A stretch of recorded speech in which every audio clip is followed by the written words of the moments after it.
نبی کریم صلی اللہ علیہ وآلہ وسلم ایک دفعہ ایک بازار میں سے گزر رہے تھے، ساتھ میں کچھ صحابہ تھے، تو راستے میں ایک مری ہوئی بکری پڑی ہوئی تھی۔ تو نبی کریم نے جب اسے دیکھا نا تو صحابہ سے مخاطب ہو کر کہا کہ تم میں سے کوئی اسے لینا پسند کرے گا؟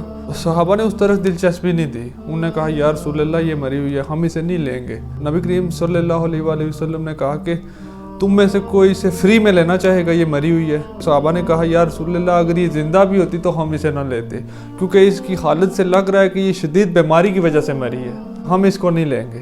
ہمارے نبی ماشاءاللہ صحابہ کو اگر کوئی بات سمجھانی ہوتی تو بڑی حکمت کے ساتھ سمجھایا کرتے تھے، تاکہ وہ بات انہیں یاد رہ سکے اس واقعے کی نسبت سے۔ انہوں نے صحابہ کو، جب صحابہ نے کہا نا کہ ہم اسے نہیں لیں گے، تو ہمارے نبی نے ان کو مخاطب کر کے کہا کہ تمہاری نظروں میں جتنی اس مری ہوئی بکری کی اہمیت ہے، اللہ کی نظر میں اس سے بھی کم اس دنیا کی اہمیت ہے۔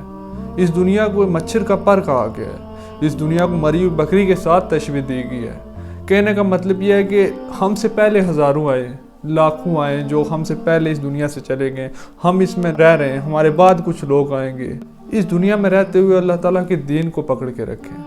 جس نے اس دنیا میں اللہ تعالیٰ کے دین کو چھوڑا ہے وہ یا تو ڈپریس ہے، وہ یا ٹینشن پریشانی میں ہے، وہ دوسرے لوگوں سے سیٹسفیکشن حاصل کرنے کی کوشش کر رہا ہے، وہ لوگوں پہ رول کرنا چاہتا ہے، وہ ان کو اپنا غلام بنا کے رکھنا چاہتا ہے، اور وہ سوچتا ہے کہ اس طریقے سے میں سیٹسفیکشن حاصل کر لوں گا۔ لیکن اللہ تعالیٰ قرآن میں بار بار کہتے ہیں کہ سکون اللہ تعالیٰ کی یاد میں، اور ہم اسے دنیا میں کہاں کہاں ڈھونڈ رہے ہیں۔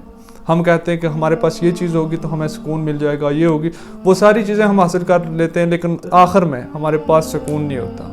اس دنیا کا لالچ کم سے کم رکھیں۔ آپ دیکھیں پرانی امتوں نے نبیوں کو کیوں، ان کی امتوں نے اپنے نبیوں کو کیوں ٹکرایا تھا؟ اس دنیا کی وجہ سے۔ حضرت شعیب علیہ السلام، انہوں نے دیکھا کہ ان کی امت جب وہ لوگوں سے چیز لیتے ہیں تو انہیں کم رقم دیتے ہیں، اور جب وہ بیچتے ہیں تو وہ ان سے زیادہ رقم لیتے ہیں۔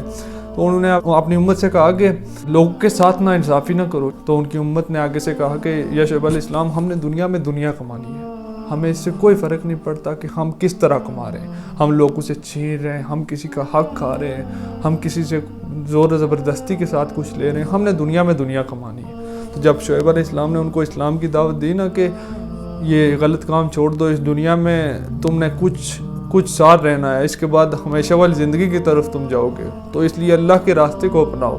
تو جب انہوں نے یہ باتیں، دین کی باتیں اپنی امت کو سمجھانے کی کوشش کی، تو ان کی امت نے آگے سے کہا کہ یا شعیب علیہ السلام آپ کیا باتیں کر رہے ہیں، ہماری تو آپ سمجھ میں نہیں آ رہی آپ کی باتیں۔ وہ ایسے لوگ تھے، اور اللہ تعالیٰ قرآن میں کہتے ہیں کہ جو کافر لوگ ہوتے ہیں نا، جن کو اسلام کی طرف اتنی توجہ نہیں ہوتی جن کی، وہ اس دنیا کے ظاہر کو بڑا سمجھتے ہیں، لیکن وہ یہ نہیں سمجھ سکتے کہ آخرت کی زندگی ہمیشہ رہنے والی ہے، اس کے بارے میں وہ نہیں سوچتے۔ اور آج کل ہم مسلمانوں میں بھی یہی روش پائی جا رہی ہے۔ صحابہ کے پاس جب کوئی مال آتا تھا نا تو وہ رو پڑتے تھے کہ کہیں اس کا ہم حساب کس طرح دیں گے۔ حضرت عثمان رضی اللہ تعالیٰ عنہ گھر میں اپنی بیوی کے ساتھ لڑ رہے ہیں، ساحل سوال کرنے آیا تو 2 بوریاں دے دی، لیکن بیوی کے ساتھ کس بات پہ لڑ رہے ہیں کہ تم نے دیے میں تیل زیادہ کیوں ڈال دیا؟ اس بات سے ڈر رہے ہیں کہ کہیں اس کا حساب نہ ہو جائے۔ اور آج ہم کہتے ہیں کہ ہر طرف سے اندر آئے اور ہم اپنے بینک بیلنس بنائیں، ہم اپنا گھر بار دیں چیزوں سے، لیکن ہمیں آخرت کا خیال نہیں ہے۔ زندگی ایک سانس کی یہ ڈوری اگر ٹوٹ جائے تو ہمارا اس دنیا سے تعلق ٹوٹ سکتا ہے، لیکن ہم اس بات کو نہیں سمجھ رہے۔ ہم نے کتنے اپنے عزیز و اقارب کو قبروں میں دفنایا ہے، ہم نے کتنوں کو اپنے ہاتھوں سے قبروں میں اتارا ہے، لیکن جب جو ہی ان کو قبر میں اتار کر ہم واپس آتے ہیں، ہم بھول جاتے ہیں، ہم سوچتے ہیں کہ ہم نے نہیں مرنا۔ ہم اس دنیا کو اہمیت دے رہے ہیں۔ اگر ٹائم کے لحاظ سے دیکھا جائے تو آخرت کی زندگی کتنے سال ہے؟ کروڑوں سال، انفینٹی ہے، وہ کبھی ختم ہونے والی نہیں ہے۔ اور یہ دنیا کی زندگی کتنی ہے؟ 60 سال، 70 سال۔ 60 سال 70 سال کو انفینٹی پہ، کروڑوں سالوں پہ رکھیں تو کتنی پرسنٹیج بنے گی؟ کچھ ڈیسیمل میں پوائنٹ آئیں گے۔ کیا ویلیو ہے زندگی؟ کبھی اکیلے میں بیٹھ کے اپنے آپ سے پوچھو کہ میں جو زندگی گزار رہا ہوں، کیا میں اسلام کے مطابق گزار رہا ہوں؟ کیا میں اس سے خوش ہوں؟ اگر آج میں مر جاتا ہوں تو کیا میں نے کوئی اعمال ایسے کیے ہوئے کہ وہاں میں سکون سے رہ سکوں گا؟ اگر آپ کا، کیونکہ تولنے کا پیمانہ دنیا نے ایسا آج تک نہیں بنایا جتنا انسان کا ضمیر ہے۔ آپ اکیلے میں بیٹھ کر اپنے ضمیر سے سوال کرو کہ میں کس راستے پہ جا رہا ہوں، میں کون سا راستہ اپنانا چاہتا ہوں، اور میں نے راستہ کون سا اپنایا ہوا ہے۔ آپ کا ضمیر آپ سے سچ بولے گا۔ ہمارے نبی وہ اس دنیا میں آئے, کئی مہینے ان کے گھر کا چولہا نہیں جلتا تھا. عائشہ فرماتی ہے کہ ہمارے گھر سے دھواں نہیں نکلتا تھا کہ ہم نے کوئی روٹی بنائی ہے. کیوں؟ اس کائنات کا اشرف ترین انسان, اس کائنات کا اکمل ترین انسان, لیکن اس دنیا میں وہ اس طرح رہ رہے تھے کہ جیسے کچھ ٹائم کے مہمان ہیں اور یہاں سے انہوں نے چلے جانا ہے.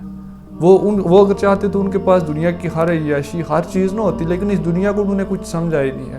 وہ یہاں اس طرح رہ رہے تھے کہ کوئی مسافر جیسے کسی منزل پہ جا رہا ہوتا ہے تو راستے میں تھوڑی دیر کے لیے وہ سکون کرنے کے لیے بیٹھ جاتا ہے. کتنی روایات میں آتا ہے, نبی کریم نے فرمایا کہ دنیا میں ایسے رہو کہ وقت گزر جائے اور آخرت کی تیاری کرو.